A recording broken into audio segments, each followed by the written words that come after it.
Marc Nzojibwami, welcome to Acquiring Minds. Thank you. Happy to be here. Marc, you and a couple partners acquired a first business in 2021 that has gone well, and you're now on the hunt for a second, apparently getting pretty close. And your goal here is to build a long-term Holdco, the three of you. So we're going to hear about the story of the first acquisition toward that vision and really kind of how the three of you are working toward this vision. Start us off, please, with some background on you, Marc. Yeah, happy to do that. So I guess I'll go way back. So I was born in a small country in East Africa called Burundi. Lived there for about 3 weeks. Didn't live there for very long. Our family then moved to Belgium, actually, and lived in Belgium for 2 years. After that, we moved to Calgary. I was young, Calgary, Canada. I was young when we moved here, just 3 years old. And yeah, my parents were entrepreneurs. It's funny, it's something that I just didn't realize until later in life that, yeah, my parents are entrepreneurs as well too. And so it's just kind of something that was kind of always stuck in my mind. My dad had an engineering consulting business. My mom owned a restaurant, and funny enough, she even had her own cooking show back in Burundi as well too. And so these things are just kind of always kind of ingrained in my mind without kind of through osmosis, without actually really knowing about it until I just realized it a lot later. But anyways, Marc, are your parents being entrepreneurs? Is that because of their personalities, or is this kind of a classic immigrant story where the easiest way, or not the most direct way to put food on the table for people who are coming from outside a country is to spin up their own business sort of story? I think it was probably a combination of both. I think one was they both had a unique skill set that they knew could be utilized. And really push forward. And I think I remember talking to my dad a few times when I was a teenager, and he talked about how he likes having freedom over his schedule. Although he was busy with his business, he showed up to all of my basketball games, even when they're out of town. And I think he liked having that flexibility in his schedule, and also the ability to not have to commute every day as well too. Mm-hmm. I think he enjoyed that kind of flexibility. And so I think part of it is personality. That's just kind of who they are. And then in some cases also necessity. Necessity is the mother of invention as well too, like you mentioned. And so I think there was an aspect of that as well too. Yeah. Fascinating. Great. Thank you. Yeah. Carry on. Yeah. And so I kind of went through high school, university. I went into university. I did at a university in Calgary called Mount Royal University. And in university, I actually tried to start 2 businesses. One of those businesses was a tech business called Student Hire. It was this online platform that connected post-secondary students to people in the community who needed one-time odd jobs done. Did that. Great learning experience and everything. But the reality is that the business kind of failed in terms of what we had hoped it would become. Mm-hmm. After that, marketplace business, Marc, those are ambitious. Cold start problem, spinning up both sides of a marketplace. You chose a big hairy business model for that one. Yeah, and we were naive. We were certain that we were going to take over the world and be the next Amazon, as everybody is when they first start their startup, especially in university. But we were far from that, to say the least. Mm-hmm. So that was a good learning experience. And then after that, I actually started another business while still in university with my wife, where we made these health conscious snack bars that helped mothers replenish the nutrients they lose while breastfeeding. And so we ran along with that business, did some pitch competitions, won some money and everything. And then similar story. It was a good experience, but we just didn't kind of get over that bump that most entrepreneurs eventually hope to get over. And so during that experience, I learned a couple things about myself. One of the things that I learned is that starting a business from scratch is mighty hard. It's hard to find product market fit. It's hard to find something that just really gels within the market perfectly. And so that was one thing that I realized. And then the other thing I realized is that I just love business. Like both of those businesses were completely different businesses. Mm-hmm. But my passion wasn't necessarily the product of what I was selling, but it was just business itself. Mm-hmm. And so, I can relate. Yeah. And then I learned that I was an entrepreneur, that I wanted to be an entrepreneur. So I was kind of in this awkward place where I knew I wanted to be an entrepreneur, but I knew I didn't really want to start from something from scratch. And so I was kind of in this little bit of a limbo. And so after I graduated university, I actually just decided just to kind of spend some time and went into tech sales, actually software sales. Worked at a few companies. While I was working at these companies, I remember I went to a panel discussion actually at this business event. And in this panel discussion, there's this fellow who was talking, and he talked about the idea of buying businesses instead of starting them from scratch. And that just kind of piqued my interest. Started kind of digging more into that. I found out that somebody that I actually knew, one of my peers, was actually doing this, and they had actually successfully bought 4 or 5 businesses.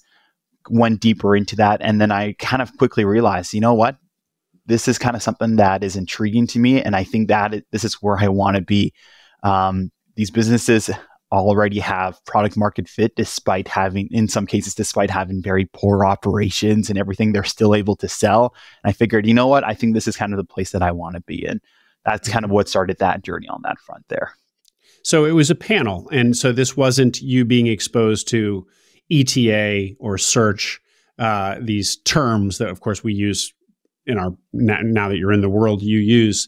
But this was really more of kind of a local small business panel get together, and you just hear about a guy whose his own path has been buying businesses, and you said that was your kind of rabbit hole moment. That's right. Yeah, and this was probably at a time before, this entrepreneurship through acquisition. This is catching a lot of momentum right now, right? Sure. To today, but this was before I've heard any of these words were kind of buzzwords on LinkedIn and all these things, right? And so, and this guy ended up doing really well. I think a few years ago, he sold his book of business for $100 million to a public company. And so, got to get him on the pod here, Mark. Yeah, he'd be a great guy to have on the pod. And what year? So what year are we talking? And so this was happening. So I heard, I would have heard that panel discussion in 2018 or so. 2018, yeah. Okay. Mm-hmm. Okay. So you're bought into the concept. What are next steps? Yeah. So I was bought into the concept. I started kind of doing some talking to people. One day I was just walking downtown. I came across one of my friends who was working downtown as well too in Calgary, and we met up. And funny enough, we set up a time to meet up for a coffee, and we both had the exact same idea of wanting to acquire businesses. And so that was one of my first partners. And then we started talking about that partner. He's a lawyer. And so my background is in sales and business development. So we figured, let's kind of round out our team and find somebody who's got a little bit more finance and accounting background. And so we found our other partner whose background is in finance. And so the three of us, we actually originally started with 5 of us actually, and then 2 of guys ended up kind of moving on, doing other things in life, doing other things with their careers. And so it was just the 3 of us. And so the 3 of us, there was one partner who was a tax lawyer. The other partner was a finance background, and my background was in sales and business development. And what we did is we just would meet regularly. We'd meet, weekly to talk about ideas that we have almost kind of like a mastermind group. Acquisition ideas. Exactly. Acquisition ideas. Okay. Yeah. So we were almost like a mastermind group, just talking about these things. We would go through deals together. We went through several deals together. We looked at a registry, or I guess a DMV, office kind of, that'd be the equivalent in Canada to, so we looked at acquiring one of those.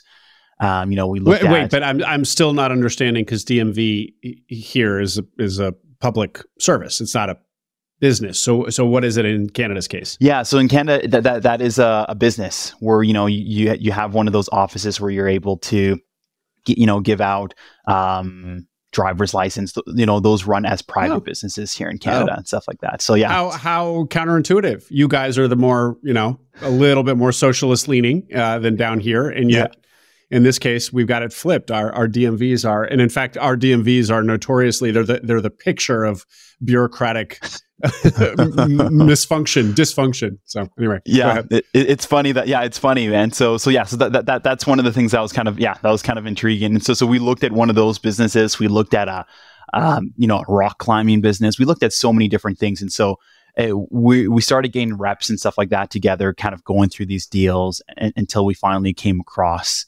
the one that we ended up acquiring. And Mark, you characterize this as a mastermind, but you guys have already agreed that you will partner on whatever acquisition you do. Okay, that's right. Yeah. And the third guy in this partnership, the with the finance chops, is this somebody you kind of found and recruited, or was this a friend in your friend network already? Yeah, I knew him well. He married my sister, and so he was my brother-in-law. Okay. That was easy. Didn't have to throw a rock very far to find that one. That's right. And your second partner, who you bumped into on the street, and was also thinking about buying a business as well. What a coincidence! Just curious, where did he get the concept? That's a good. I think we had a similar peer, actually. That peer that I mentioned to you earlier, who had acquired several businesses. We both heard about knew him this as well. That's right. We both knew the same guy as well too. That guy is single-handedly inspiring every Albertan entrepreneur to go out and buy businesses. That's right. Probably, yeah. I wouldn't be surprised. Okay, so the three of you are doing this, and what is the expectation of when you find a business that the three of you agree should be the target? What is the expectation in terms of capital, in terms of who's going to run it, et cetera? What's the structure of this first acquisition going to be? Yeah. And so the structure of the plan was we were going to build a portfolio of small businesses. We wanted to own several small business. And so the plan was we would buy one of us would quit our day jobs, go run that business, grow that business, use that business to leverage that first business to acquire the next one. And then the next person who quit their job, leverage both of those businesses and then go buy the next one. Subsequently, each quit our jobs, put a GM into each of these businesses eventually, and then just kind of rinse and repeat that model until we grew the portfolio to a place that we felt that we wanted to grow it to, essentially. Mm-hmm. And so that was that plan in terms of our expectations of what would happen in terms of capital, all these things. From my perspective, to be honest, I was quite naive. I was kind of building the plane as I was flying it, right? I probably fell into the trap of all these people saying, like, you could buy a business with no money down, all of these things, right? Mm-hmm. In some cases that is true, but that is a very, very rare occurrence, and so that's not the norm. That's the exception. And so I think it wasn't until we actually had a real deal on the table and went through the process of actually talking to the banks, that's when things actually started to come real to me. So like, okay, this is how much money we need to put down. And that's kind of the reality hit of the size of businesses that we should be able to go after talking to some banks and realizing, okay, maybe we shouldn't be chasing after a $10 million business, because we're, relatively still early on in our careers as well too, right? When we made our first acquisition, I was 26 years old. Mm-hmm. And so still building up some reserves and some funds and stuff as well too. And so that I think that's kind of some of the things that kind of helped me determine the expectations of how much cash we were able to put down at the end of the day. And therefore size of business as well. That's right. You kind of bumped up against some constraints. And so then what did those constraints end up being? After you kind of went through that education and realization process, what did you guys decide you could afford? Yeah, I think we decided we could probably afford a business in the smaller end of the market, probably one between, in the range of, in terms of enterprise value, probably in the range of, $800,000 on the lower end to maybe like 1.5 million on the higher end or so. And so for that first acquisition, that's kind of the range that we kind of settled in of with the money that we had saved. That's probably the range we could probably comfortably sit in at this point right now. Okay. And so let's back out some numbers from that. 800 to 1.5 million in revenue. Let's call that, or an enterprise value in value of the enterprise value. Yeah, an enterprise value. Yeah, an enterprise value. Therefore, let's make it an even million. Sure. For easy math. Are you guys 33 partners? That's right. Yeah. Okay. So $1 million in enterprise value. You're going to finance how much of that? Given that there's no SBA in Canada, what was your expectation of what would be financeable there?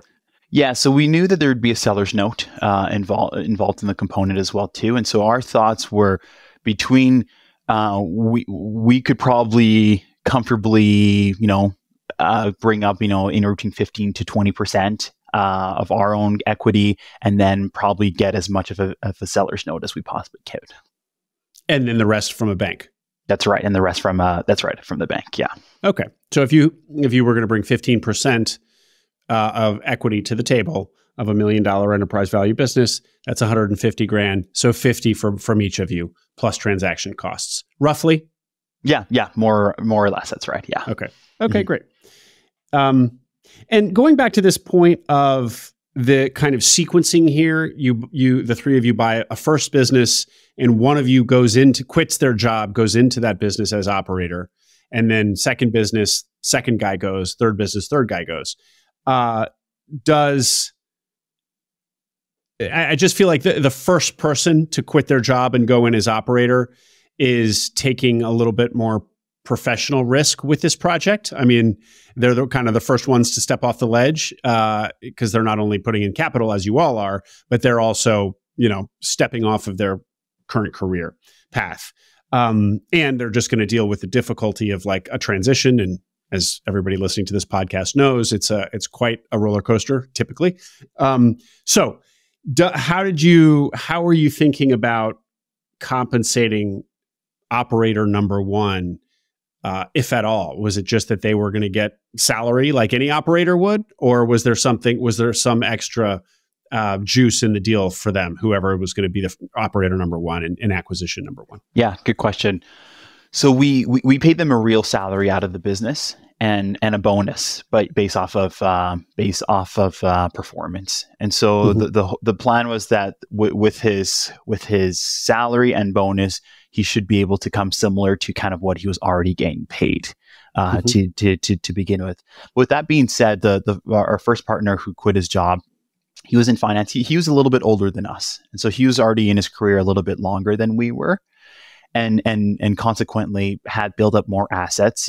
Had more, had a home and stuff. And so when he came to signing our personal guarantees, he had more on the line than myself and the other partner, just because he had more assets than we did. And so he felt more comfortable being the one stepping into the business, because he said, hey, look, if I have the most at risk, I'd rather be the one driving the car here for the first business, so that I have a little bit more control of what's going on. And so we always jokingly say, the reason why he went in is because he hated his job the most out of all three of us. But I think when we roll it back, I think there's those components that probably played a role in it, and also I think it was just a good fit.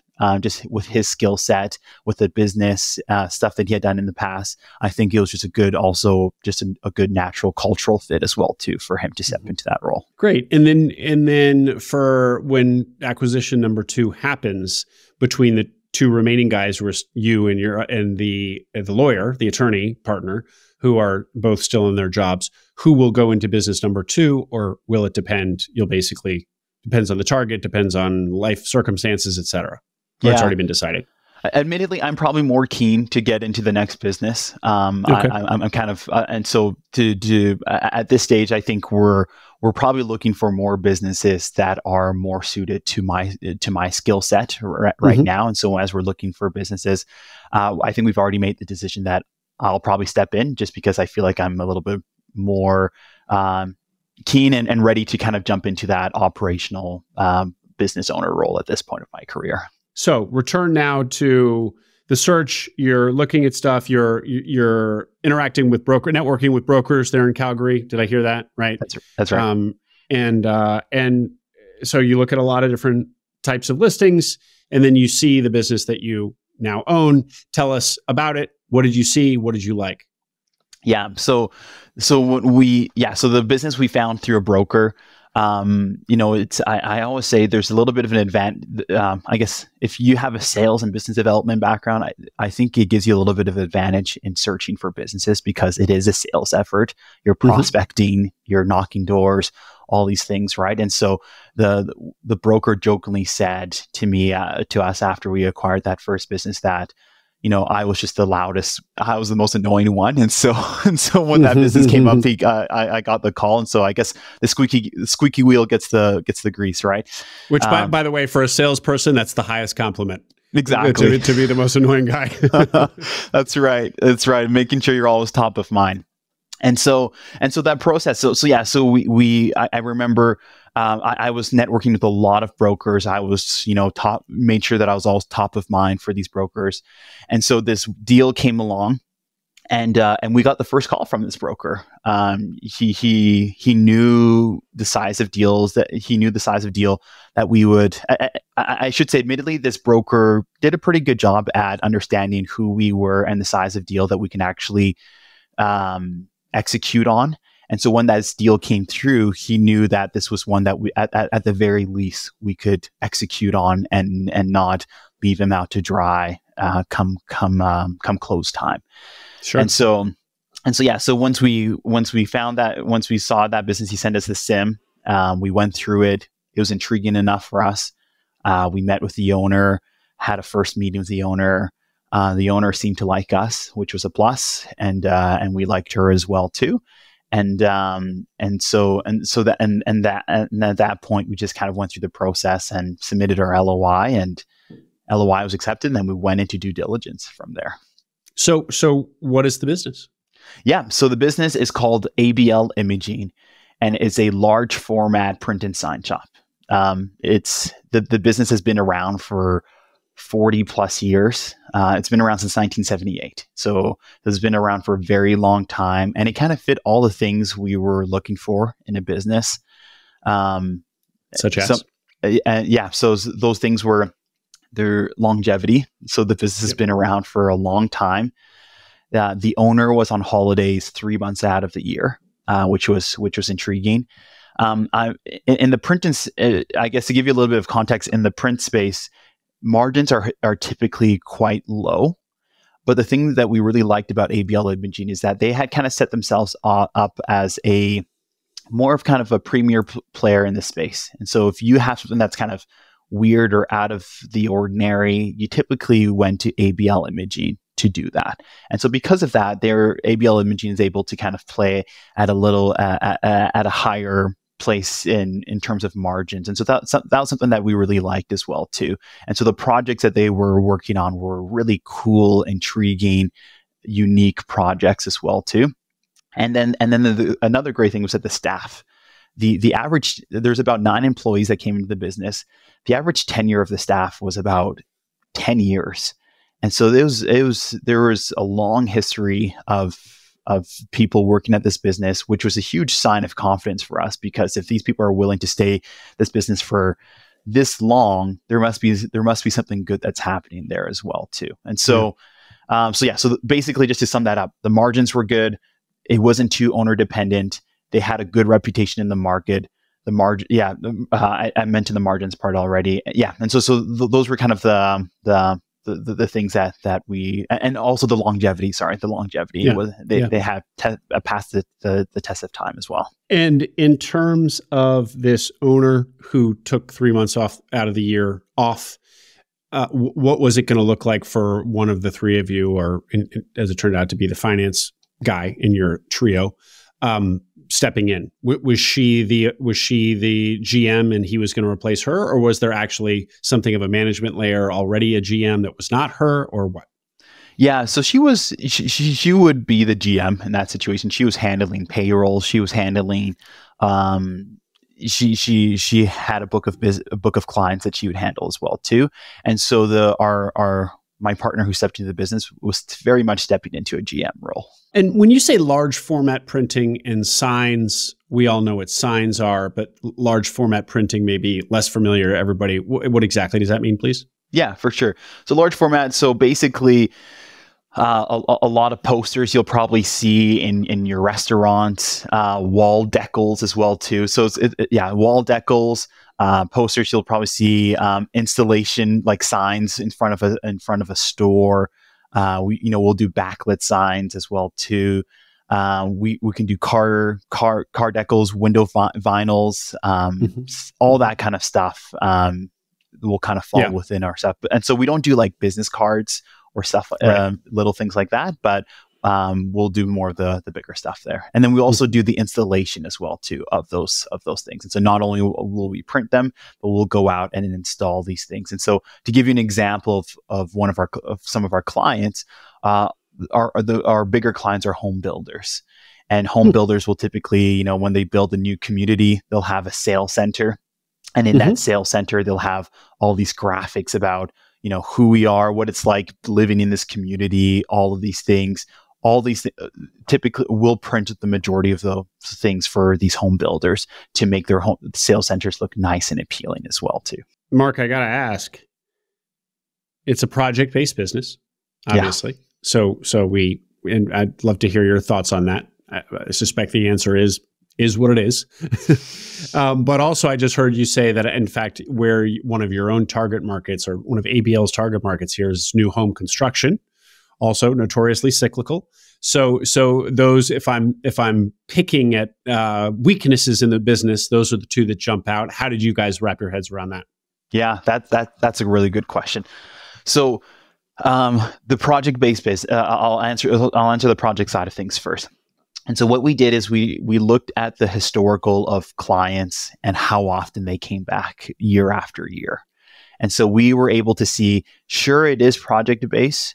However, we've got enough history to show that, this home builder has spent X amount of money with this company over the last 3 to 4 years. And so that's one thing that helped us kind of come comfortable with. And then the other thing was that we took a bet on Calgary, the city that we live in. We took a bet that we believe that the city is going to keep growing, and we believe that there's going to be an influx of population. And I think that was backed by a lot of things that we had kind of thought of in the past. I guess to give you some context, in Canada, I think in Canada, the real estate market in places like Vancouver and Toronto is so high. People are paying unrealistic prices for homes, and so it's taking a lot of people out of the market. And so a lot of people from these places are naturally moving to Calgary because that's where they can actually afford a place to live. And so we were taking a bet on that over the next 15, 20, many years, the home building was going to continue to grow in Calgary. And so we are comfortable with taking that bet on this business. And so with every investment opportunity, there's some risk. That was the risk we were taking basically on this one. Fantastic. Well, Calgary too is, for those less familiar with Canadian geography, Calgary is kind of the energy center or capital of the country, right? That's right. Yeah, you got it. So that's kind of the big industry, one of the big industries in Calgary, and it's also kind of a Western town. It's Canada's kind of cow town, if you will. Yeah, the right? Home of the Calgary Stampede, right? It's big cowboy outdoor show, and so you got it exactly. Yeah. So the Texas of Canada. You probably don't want to associate that, but I'm sure I'm not the first person to say it that way. Yeah. Great. Interesting about signs, because signs correlate directly with health of small business. Small businesses opening need new signs. Existing small businesses need to refresh their signs. So I feel like it's probably very tightly correlated with the population growth of a market. Maybe I'm overstating it. Maybe basically every small business is tightly correlated with a growing population, but it feels like signs are, maybe more tightly. I don't know. And you make an interesting point, because one of the things I actually failed to mention earlier is that one of the things, because we bought our business in 2021, and so that was very much in the heat of COVID. And so one of the things that we looked at a lot of businesses who were just decimated during COVID. Obviously ABL Imaging took a little bit of a dip during COVID, but they still did well, because one, people needed to have signs printed for, direction, or, stay 6 feet away from each other, all of these things, right? So all these things. And so that was kind of a thing that helped us see, okay, this business, no business is 100% recession proof, I'd say, but this business had some nice barriers that were recession proof as well. That, at the end of the day, signs are going to be around for a long time. And that's something that's not going to be disappearing within a few years. If there's like you said, if there's a new business going up, they need a sign. It's just the way it is. And so that was something that kind of gave us some comfort in the business we bought as well too. Great. And some numbers around the business? Yeah, in terms of enterprise value and everything. Enterprise value and revenue and STE, if you could share the big three. Yeah, so I'll give you kind of general range and everything, if that works for you. And so, enterprise value, we're just kind of like shy of the $1 million or so. So just kind of in that range that I mentioned earlier of kind of where we thought it would be. In terms of revenue, it was kind of in the high millions, the high 1 millions, if that makes sense, between like 1.5 to 1.9 in that range or so. And in terms of SD, I guess the way we did this one, we did it based off of EBITDA. And so, the EBITDA range would range anywhere between 15 to 19% EBITDA or so. Okay. And now let's hear, so you decide to proceed, and your third partner is ready to hop into this business. Let's hear a little bit about how you structure the deal. So no SBA loan in Canada.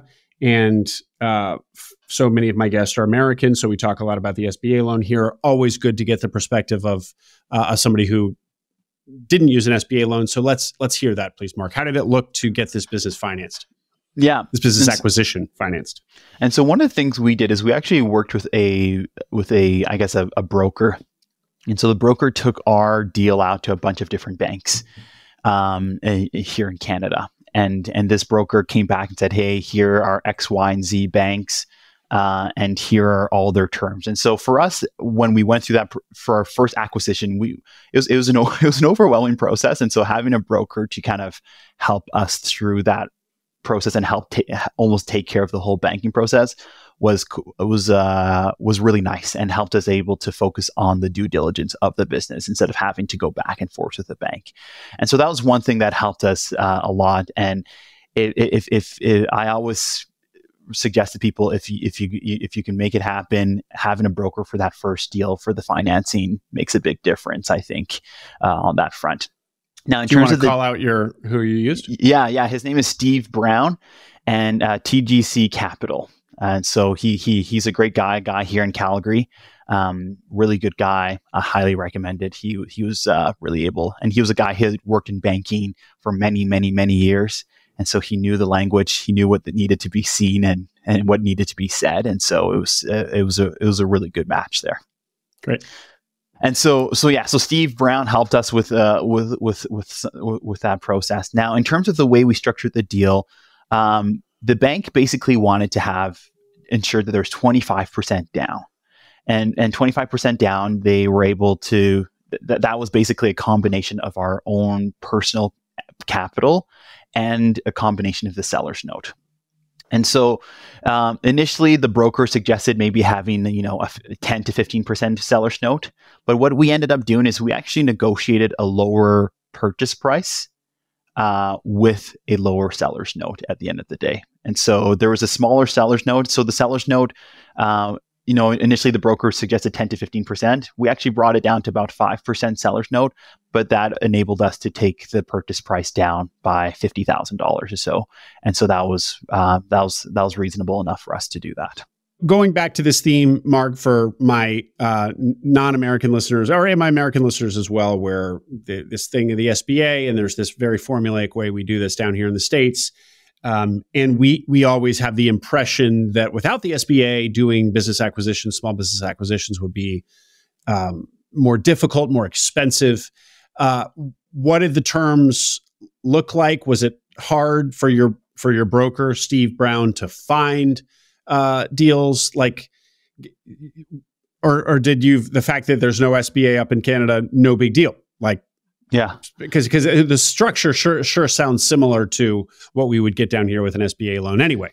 Yeah, it's funny. I often tell people that I was shocked at how I always thought that when it came to buying a business, the financing part would be the hardest part.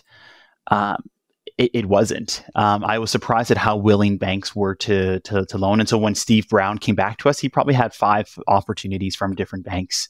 5 opportunities from different banks. And so I think part of the reason was that this business was a 40-year-old business. There's a lot of history with this business as well too. And it seemed hard to mess this one up, I guess, at the end of the day. Mm-hmm. And so I think that long history made a big difference for the banks on this one. And the banks were coming back to you with what? What is that? What was the math? 15 from you, 5 from the seller, and ultimately so 70 to 80%? That's right. Yeah, 80% loan. That's right. Yeah, around there. About 75% about. Yeah. And what amortized over how long? The one we got was amortized over 7 years. 7 years. Okay. So not as good as an SBA loan's 10 years, but not terribly dissimilar, really. Yeah. Yeah. I think right now, most of I guess in Canada, we have like our big 5 banks, the main national banks and everything. Right now they're kind of mainly playing in the 5-year amortization range today. We have a bank called the BDC, which is the Business Development Bank of Canada, which is a bank that's mandated by the government, which helps, and their mandate is basically to enhance entrepreneurial activity in the country. And so they're not necessarily like a traditional bank where you can actually, have a checking account with them. But basically with them, they have more flexibility in their terms. Maybe they'll provide a longer amortization period. They can give you some flexibility in terms of, maybe only doing interest-only payments for a period of time. Things like that, just because their mandate is to really push the entrepreneurial endeavors in the country. However, they're more expensive. You're paying a higher interest rate for that money at the end of the day. And so if you want the cheapest money for acquiring a business, you go to the main guys. The bank we used was TD Bank, TD, RBC Bank, things like banks like that. They'll give you the best interest rates. However, they're going to be they'll be less risky, a lot less risk adverse in the deals that they look at, essentially at the end of the day. So their bar for getting a loan from them will be higher. They'll be more risk averse. And if you are able to get a loan from them, their amortization schedule is going to be tighter. It's going to be 5 years. That's right. Yeah. Yeah. 5. Maybe you'll get lucky to get to 6 or 7 years, but most likely is 5 years. At the time that we loaned our money, there was a little bit more flexibility at that range, just because interest rates were super low during the pandemic and everything. And so I think there's more flexibility on that range, but they've kind of tightened things up now again. Mm-hmm. Okay, well, that is clearly a big difference, a 5-year AM versus a 10-year AM. So in that sense, the SBA loan is still quite attractive by comparison. Mm-hmm. But you're probably my 4th guest in a year, Canadian guest in a year, Marc, and all of whom seem to have really no trouble getting a small business acquisition loan from one of the big 5 there in Canada. Although I don't recall if all the amortization schedules were basically 5 years on all these loans. So I should be asking that. Great. Okay. Well, anything to say about the actual consummating the acquisition, doing the deal, or can we move into how it's gone and what operations have been like? Yeah, I will say, one of the things that's interesting is that when you focus one of the things I learned is that when you are going through an acquisition, especially your first acquisition, I think you get so caught up as the end goal being closing the deal. But closing the deal is not the end goal. The end goal is running and executing a successful business. And so I think a lot of our efforts were spent on closing the deal. And I wish we would have actually spent more effort on planning what life would look like afterwards, having, maybe a marketing plan, all of these things, thinking a little bit more proactively about that instead of just closing the deal. But it's just so hard to do because it's your first deal and it's so consuming and takes up so much of your energy. And then once you close the deal, you're like, oh, I've closed the deal, but there's so much more after that. Luckily, things have been going really well for us, but I think that's just an important note to mention as you're buying, as your people are going through the acquisition. What was give us an example or two of oversight here, or where you made an oversight and kind of you wish you'd planned something? You said marketing, but can you give us a specific example? Yeah, I think specifically would be because after we had the business, after we acquired the business, there was a transition period with the owner, right? I wish we would have planned out that transition period with the owner a little bit more to be able to extract we obviously extracted as much information as possible from her in terms of, the day-to-day, how to run the business, who are the clients and everything. But I wish we would have been able to actually had a little bit more of a strategic planning session with her. It was like, hey, if you were 20 years younger, how would you grow this business into the next 20 years of owning that business? And it's really nice having that owner there at the beginning. Our transition period, and we'll probably get into this in just a second, but our transition period with the owner is that she stayed on full-time for 3 months. I guess what we agreed upon on paper is that she stayed on full-time for 3 months, part-time for 3 months. And then we had her available for consulting services for 18 months after that. But, she stayed on maybe full-time for 2 months, part-time for a month and a half, and not because, just because, we were able to pick up the day-to-day pretty quickly and stuff. But I wish we would have been able to kind of been more proactive and deliberate in planning a strategic plan moving forward with her and extracting some of her insight as to what we could do moving forward on that front. Okay. Mm-hmm. So really kind of, because an owner is going to have probably the best insight into what the needle movers would be, or the strategic direction of the business should be if they were basically not retiring and selling it to you. That's a great question. Yeah. What would you 20 years younger, where would you be taking this business? Right. Okay. You buy the business, in goes partner number 3, your finance guy. What's his name? Cody. Cody. Yeah. In goes Cody. How does it go? What do you guys find? What does Cody find? It was quite nice. The business was, we were very fortunate. The business was advertised as, everything that was advertised about the business was pretty true for the most part. And so we find that there's employees who know what they're doing. And so things continued to kind of smooth. We were fortunate that the owner really worked well with us in transitioning the business. She didn't sell the business during a dead period. There was still a lot of revenue coming in. It wasn't a slow time of year. And so it was still a lot of revenue coming in. After we closed the deal, she actually helped us close a pretty big deal afterwards. And so that helped us quite a bit in terms of the revenue and our cash flow and working capital early on with the business. And so it was quite nice. And so our plan from day one was always to kind of do very minimal for the first 6 months to a year of the business. Just, the reason we bought this business is because it's worked well for the last 40 years. And before we go in and change things dramatically, we just want to make sure we understand how every moving piece works before we do any changes.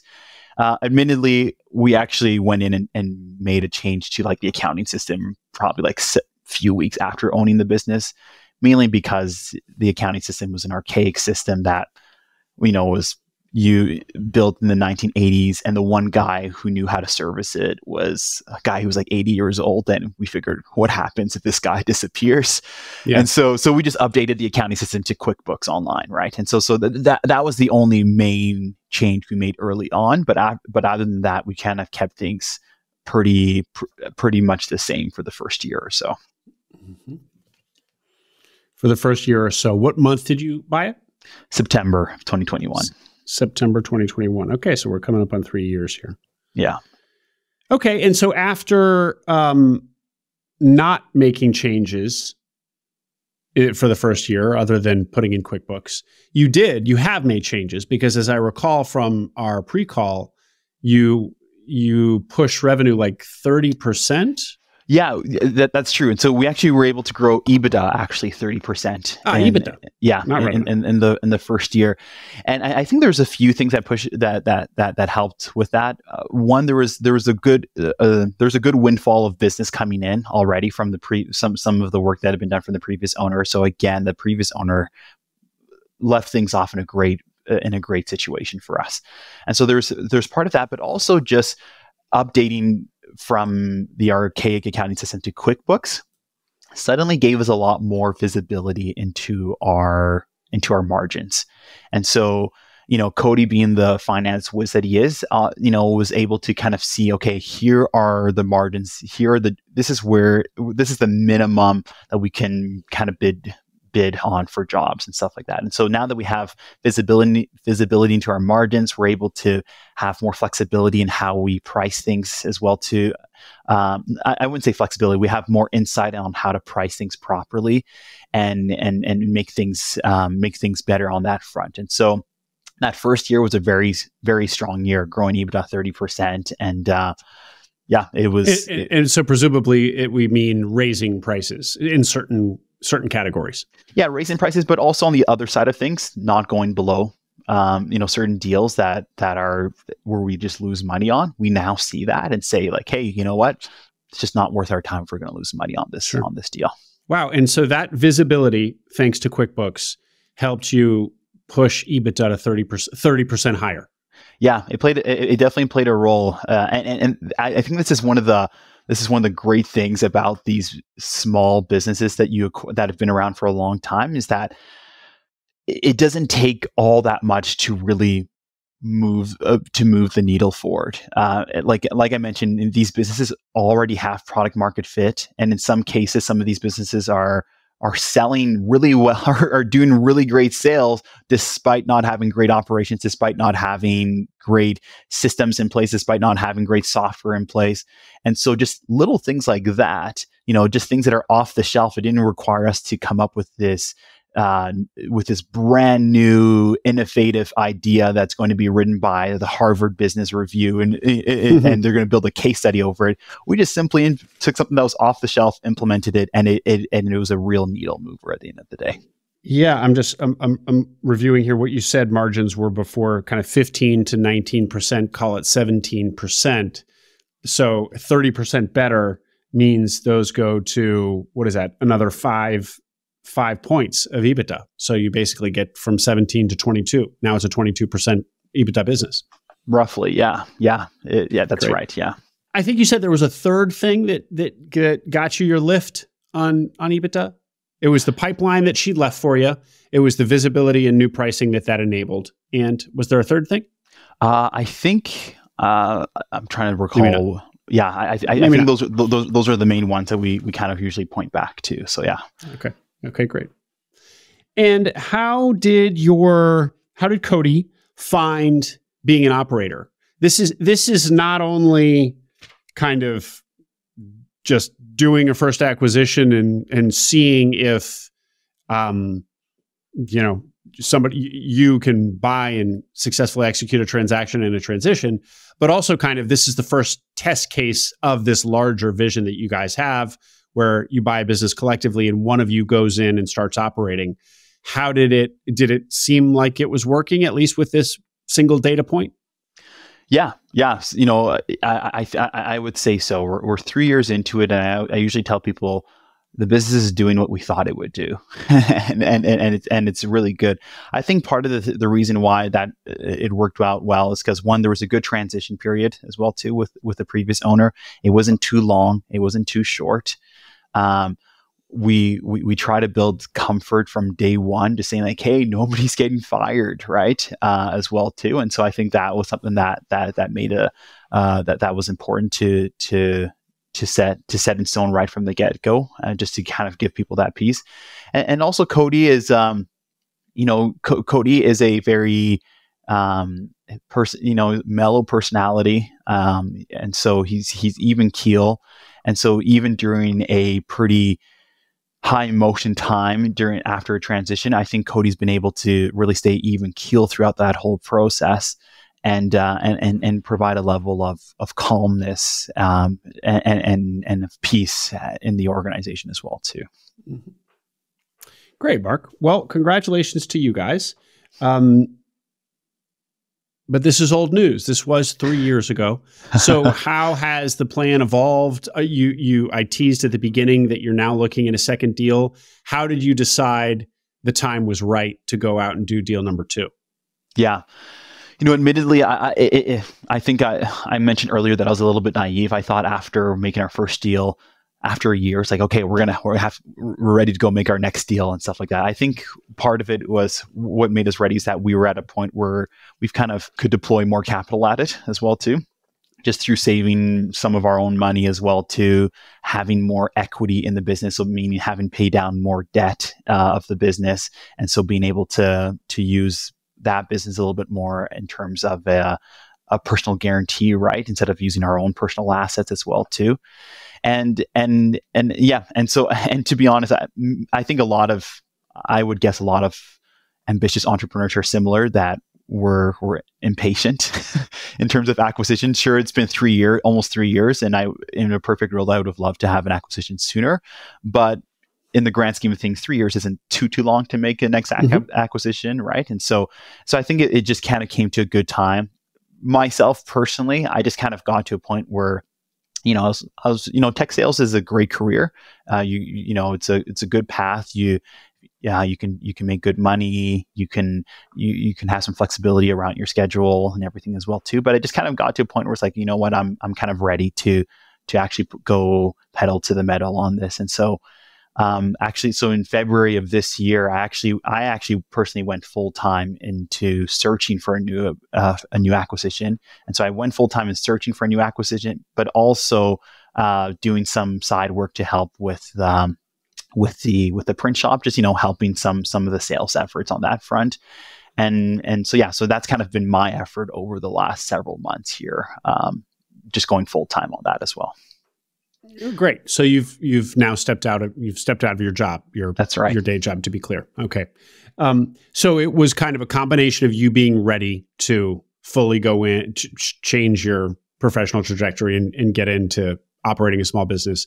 It was the fact that you guys wanted to build up your capital base after deploying capital into the first deal. So saving more personal funds for your second deal, and also harvesting some of the profits coming out of the print shop. Right now, we've just kind of focused all on paying off the debt, and so most of those profits are just kind of going off to paying that debt off.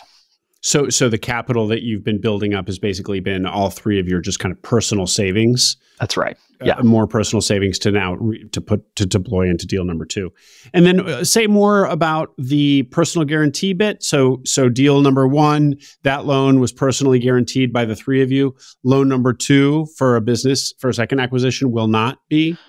Well, a portion of it will still be personal guaranteed. However, we now have this asset of this business that we've bought as an asset, and so instead of personal guaranteeing our homes, we can throw in that business as part of that personal guarantee.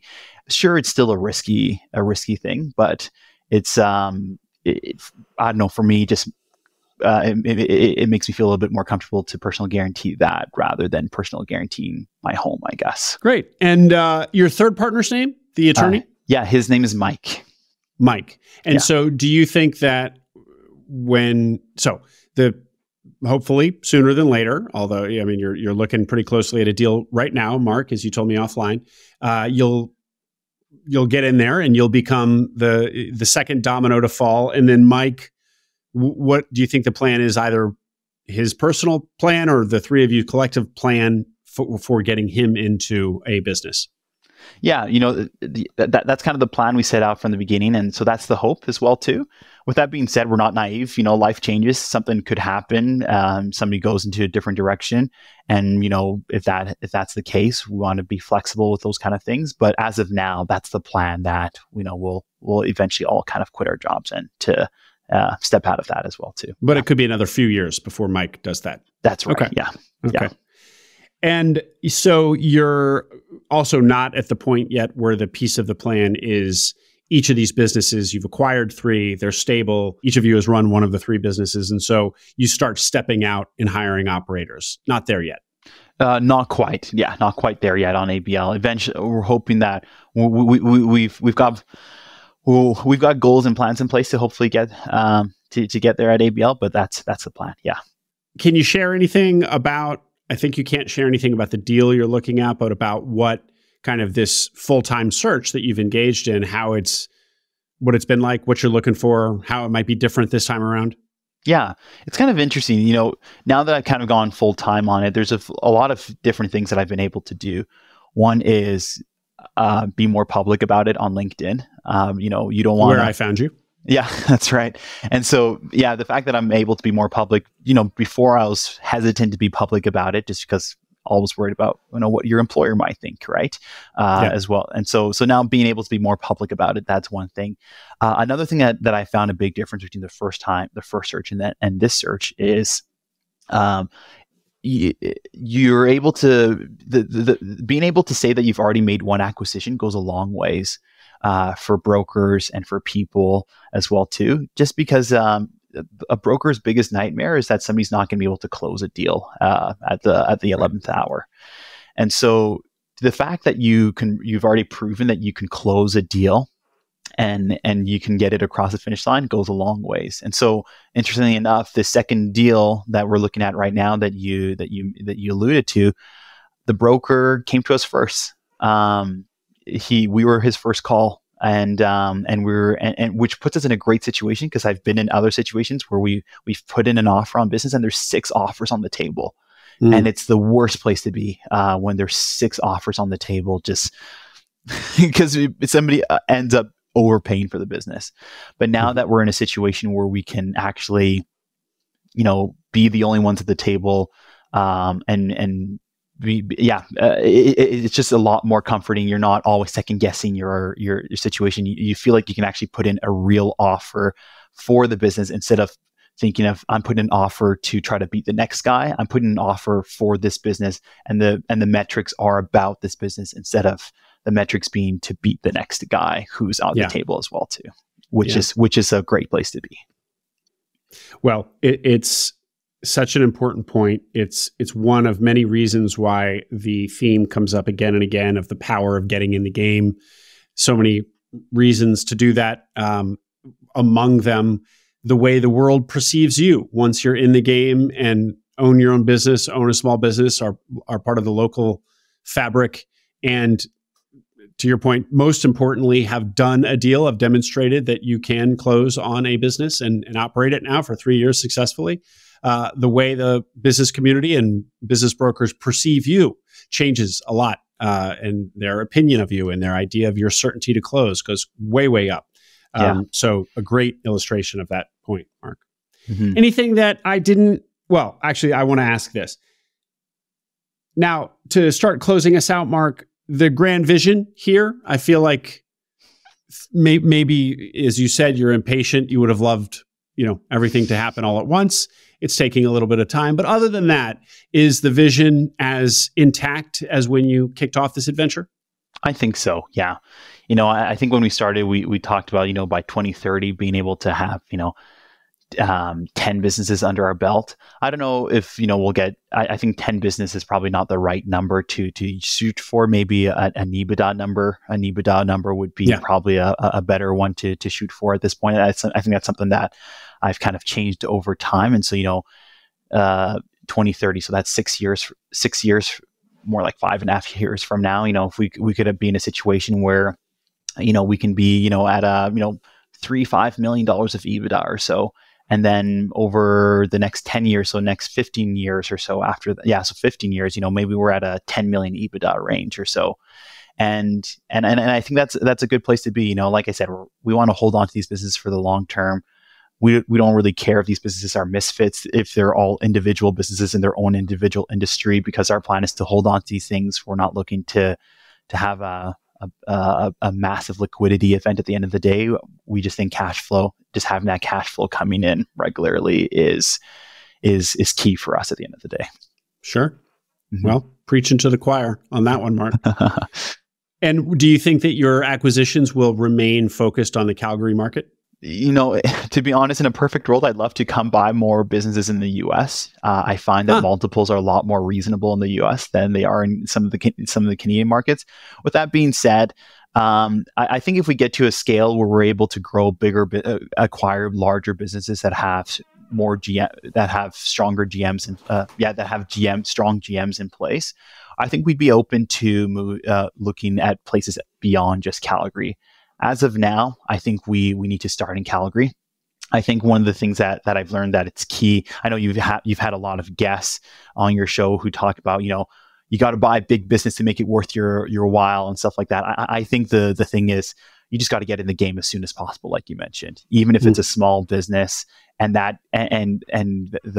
eighth wonder of the world of compound interest, right? As that goes, that gets you to those bigger businesses, especially if if I was in my mid 20s when I bought that business. If I would have waited until I was in my late 30s or early 40s, where I've built up a lot more capital, I probably think I'd probably be farther behind there if I had bought a $1 million EBITDA business in my late 30s than I did buying a smaller business in my mid 20s. I think I'm still going to be farther ahead when I get when I'm at 40 years old. Well, speaking of raw numbers and economics here, Marc, talk to us how you feel about partnering in a 3-way partnership that was, I guess, initially a 5-way partnership. So obviously with every partnership, there is the benefit that you lean on each other, that there's more brain power, aggregate brain power to solve problems, et cetera. Somebody picks one guy's down, the other picks them up, and vice versa. That said, you're also your slice of the pie is a third rather than the whole pie. Yeah. I guess I don't want to give you a softball and be like, "How do you feel about that?" Because you'll say you feel great. But I do want to ask, how did you think about? Let me ask it this way: do you feel like 3 is a good number, as opposed to doing this with just a single partner, like just going out a pair of people doing this, or taking the other extreme, looking back at what if you'd done this with 5 people? Mm-hmm. How do you feel about the number of partners in a partnership like this? Yeah, I think no more than 3. I think 4 or 5 gets really messy, in my opinion. I think I prefer an odd number. To be honest, just because there's no 50-50 scenarios. Yeah, there's no 50-50 scenarios, right? And so I do prefer odd numbers. I guess to your point of going at it alone versus going at it alone versus another situation. I think with the finances with the money that I had saved, I could have bought a much smaller business, but that very much would have been a job. I don't think there would be. I wouldn't be buying a business with a strong employee base and stuff like that as well too. I think there'd be a very different demographic of businesses we're looking at. And also, I think one of my mentors has told me several times. He said, "If you want to go fast, go alone. If you want to go far, go together." And so I want to go far, and so I think going together with our team enables us to go far, and I know enough about finance to be dangerous, but when it comes to doing a deep analysis, I fall short of that front at that end there, and so having people to pick up that side of things, gives me more comfort as well too, going into an opportunity. And so that's it's a little bit of a long-winded answer there. No, that's great. Mm-hmm. Great, Marc. Anything I didn't ask you? Any themes we didn't hit that you wanted the audience to hear? No, I think you covered it all here today, and so yeah, I really appreciate it. It was great. Marc, if people want to reach out to you, probably Canadians who are trying to figure out how to put a deal together in a non-SBA environment, although doesn't sound like that's actually that hard after now speaking to 4 Canadians in recent months. How can they reach out? Yeah, so LinkedIn is great. Marc, M-A-R-C. My last name is a mouthful. I'm sure it'll be in the meeting notes there, and so you can look me up on LinkedIn. I'm quite responsive on LinkedIn. You can also send me an email at Marc, M-A-R-C, at auxano.ca. Auxano's AUXANO.ca. But yeah, I really I love this community, and so I am responsive. And so if you do reach out to me, I'll do my best to try to respond back as well. Great, Marc. Well, we appreciate that. And Auxano, of course, is the name of the Holdco, I guess. That's right. You got it. Yeah. Great. Marc Nzojibwami, thank you very much for coming on. Congratulations on first acquisition of a long-term Holdco plan here being in the bag 3 years ago now, and a second looking like it could happen sometime, maybe this calendar year. We'll see. You'll let us know, and be fun to watch your progress. Wonderful. Thanks for having me, Will. Appreciate it. I hope you enjoyed that interview. Make sure you subscribe to the Acquiring Minds channel below. We are now publishing twice a week, so tons of new interviews and stories to come. Stories that will help you along your own path to acquiring a business.